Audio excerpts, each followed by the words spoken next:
right, everyone, thank you for joining the Snoke Show. Today we got special guest Sam. He's actually from Eye of Sahara. He's a one of the leaders over there. Say hi to everyone. Hey, how's it going, everybody? Thanks for having me. Oh, of course. I'm glad that you're being a part of this video. Um, so I'm gonna go ahead and get right into it. I know we have a little bit of time, and it shouldn't take too long. But so, when you first heard about Earth 2, what was your first thought about it? I think I came across it on Facebook, and it's interesting. You always get hit with those like Facebook advertisements and stuff, right? Right. And I think I actually got hit with one of those, which was kind of surprising because I don't think I was doing a whole lot of searching and stuff, but definitely like hyper focused on crypto at the time. So maybe it was just the universe thing, right? Kind of just lining me up with it. I saw it, logged into it, super exciting. It kind of aligned with a lot of the ideas that I had many years ago of kind of how to bring on virtual reality into the next world. And it's super exciting that they have a one-to-one scale of it. So potentially there's limitless potential with that opportunity. So it's super exciting. Definitely, I agree with you 100% on that. I think it kind of was the same experience. It was on Facebook, an ad I saw, and I was like, "Huh, this is kind of cool." And Mm-hmm. when I pictured it at first, I was like, "Ready Player One, like that'd be awesome." Yeah, exactly. Yeah, it's such a dream of a lot of people, I'm sure. So Right. hopefully, between all of us, right, like even your efforts here, hopefully we can kind of just make the platform known to people, and it just helps kind of just make it manifest into the world. So it'd be pretty cool. Right, and that actually brings me into my next question. So, let's say you're talking about Earth 2 to someone that's never heard about it. How would you describe it? Just in a short, brief description, how would you describe it? I'm honestly having a hard time trying to answer that one. I know my family. I'm trying to convince them to kind of get on the platform because I'm benefiting from it, but the words I'm using. They're just looking at me like deer in headlights kind of thing. So if I were to explain it to somebody, it's just an opportunity, like an opportunity for yourself if you want to seize it. You might not have the knowledge or experience in knowing to get what you're getting yourself into, but Right. people like ourselves, hopefully we can help you, kind of lead you along the way. Just an opportunity for the future, to own a piece of the future, I guess I could say. I like that, to own a piece of the future. And one great thing is, I always tell people that are new also, is that there's such a huge community of people that want to help everyone else grow. So that's awesome as well. Yeah, Um, it's exciting to see, and it's different, right? Because normally you have people like at each other's throats, and especially with the world right now, there's a bit of discourse and disconnection between everybody. So we do kind of have a bit of that going on from time to time on the platform, but generally, in my experience, it seems like everybody's kind of in it together. right. So it's super cool. I agree 100%. So, when you first started going into Earth 2 and you first bought your tiles, did you have a certain strategy to buying tiles? Initially, I did kind of have a strategy because it right now phase one is a game itself, right? Completely outside of the whole E2 and what they're kind of pitching. So I had an idea of how to play that game itself, but then looking to the future and kind of hearing the different news that was coming from E2, I kind of just changed my strategy. And I can't say I've been hyper focused on playing the tile version of the game. Right. I've definitely been more focused kind of on the future and waiting for the VR and how we can integrate kind of game elements into that, and many other things as well. One thing at EOS is we're talking about some really exciting stuff. So we're hoping to eventually get to a state where E2 can allow us to start executing on some of those ideas. So Yeah, I agree. And that actually brings me a little bit into my next question. With it still being new, what are some of your specific hopes for Earth 2? specific hopes being new. It's tricky because there's a lot of things, right? Like I also have a bit of experience in business, and there's a lot of things that I would like to distill to them from a business sense because I know a lot of things hasn't translated well into the social community from some of their like the events that they have, right? Right. So there's elements of that I wish I could kind of distill some information, right? But you got to learn. Unfortunately, with startup companies, they tend to trip over themselves a lot, and unfortunately, we're seeing kind of that happening, right? And people are Definitely. attacking them for them. So yeah, I'm losing my train of thought. Sorry on that one. Can you bring me back? Oh yeah, it was just more of your hopes for what's to come. Well, like Uh, what are some hopes that you wish to have from Earth 2? so from that point there, you could say that I hope that they kind of solidify and get a really strong foundation in the business sense for what E2 has.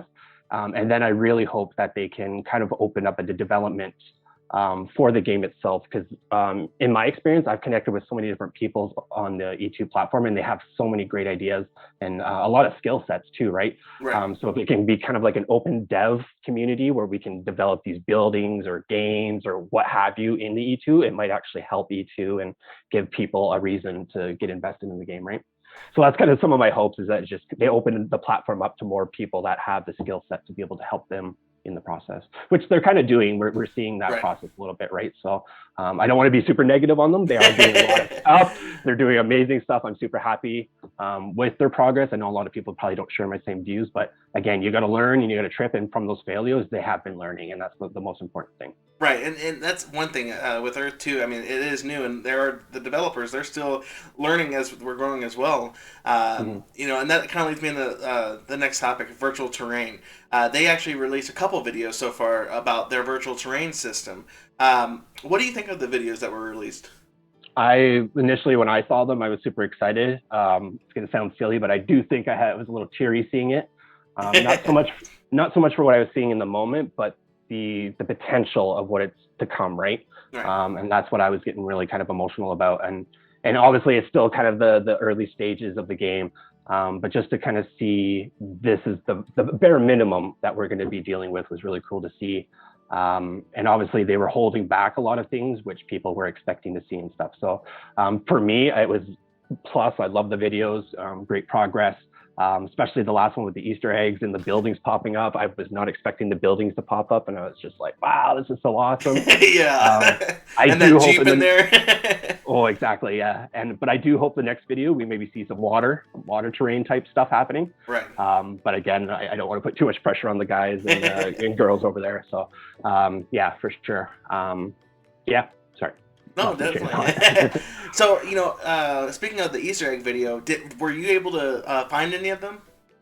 Me personally, I unfortunately didn't have the time for it, but one of our representatives, another founding member, Craig, he was super dialed into that.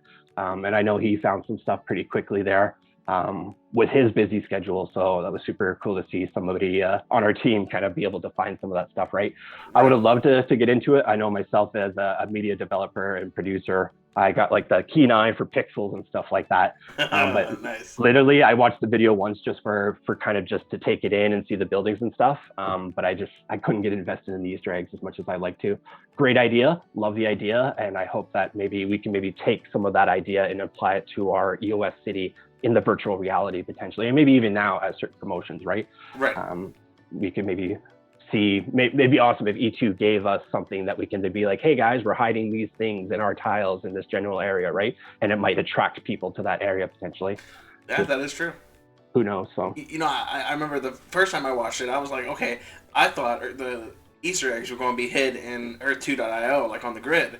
And then when they announced it was in the video, I've watched that 100 times, and I even like stopped like frame by frame, and I could not see it. And then I would after they announced the winners, I saw where the eggs were. I went back to the video, like there's no way you could tell that like from a normal eye. So I think you would have probably done great at that, especially being in or the opposite. It probably would have checked my ego, right? Right. I could find everything and then not be able to find it, and then think I'm not good at my job. So, but no, it definitely was a super cool activity, something that I hadn't seen before. I know a lot of people were looking at the actual tile IO platform itself for the eggs. Right. And I was just like, I don't know if they're going to do that. But, that would have been hard. I mean, that would have been really hard just from a logistics standpoint. So, but yeah, no, hopefully we can do something ourselves. It was super cool. Right. So, you know, I know you talked about EOS, which is Eye of Sahara, and the guilds and megacities. You know, is there a difference between a guild and a megacity? Yes and no. I'm personally still trying to kind of understand that from a founder standpoint. I know Craig, our other founding member. We also have Tristan as well. He's our other founding member. Me and Tristan are kind of more focused on the business and maybe more marketing side of EOS, whereas Craig is more kind of in the game itself and kind of on the Discord, our security analyst and that kind of stuff. So Craig's been definitely more hyper-focused and trying to develop like your difference between your guild members and the mega cities themselves. Me personally, I see the kind of the guilds being more something that's in game, kind of when the virtual reality kind of comes around and people Right. kind of organizing around that. Whereas the mega cities right now are kind of maybe on the outside, more of just getting things rolling, the foundations built for those guilds to kind of come in and do their thing, right? But me saying that, I might have it completely all wrong. So I hope I'm not misrepresenting that comment No, there. definitely, and you know, one thing I do want in a future video in this show, I'm gonna have all three of you on and do an interview specifically on Eye of Sahara, and that's what I want to do as well with other guilds and mega cities. But Perfect. you know, specifically focusing on mega cities, do you think it's important for players to join mega cities in Earth 2?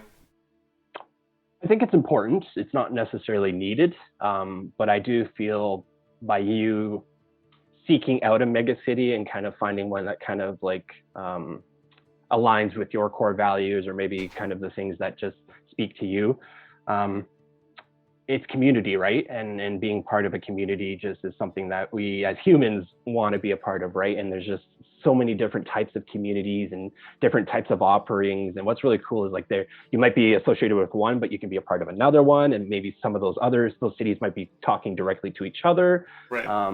So there's just so many potentials and opportunities for that, right? So I 100% agree, and I think there are so many mega cities out there now that you can pretty much find one that fits who you are, and that's one thing that they even say on Earth 2 on the website before you go to the grid. They even say that they want the communities of Earth 2 to be basically intrusive, basically, and I think that's going to be awesome. Yeah, that's what we try to do, and we're trying to do at EOS, the Eye of Sahara. We don't necessarily have like you can come in and make decisions and it gets reflected right away. But what we're trying to do is we're trying to hear everybody's voice, and we're actually trying to, I don't know how much of this I should be saying, but we are trying to build a platform currently that allows members of EOS to come in and kind of like a portal and kind of like maybe a Facebook version for EOS kind of thing is how I can kind of break it down, right? Nice, okay. And I think by maybe associating yourself with that mega city, that you just, I don't know, you get maybe value from the city itself when the virtual reality comes around, maybe resources or something like that, right? Definitely. So again, I don't want to speak too much of it, but because we got a lot of cool things working on in the background. Right. No, I'm excited for what's to come, especially.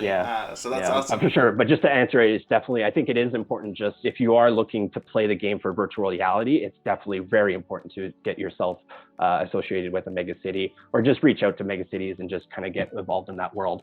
Because I feel like you might get a better offering for that virtual reality game. Maybe not so much right now, but definitely come the game itself, you could see some huge benefits from these mega cities. Definitely. And, I've heard about it, but with the mega cities, do you think that there'll be a time where there'll be even like PvP games in between mega cities? I can. That's where my version of E2 kind of where I had my thoughts was kind of seeing these pockets of communities, and then the kind of like tribes. I don't know if you want to call them tribes because it's very primitive, right? But it's just like kind of like these, I don't know, P2P type stuff or PvP, like all that kind of stuff. But the biggest thing is making connections and what I call bridges, right, to these different mega cities. So that way you can have that P2P experience and the PvP if you want it. But hopefully there's not so much of that type thing.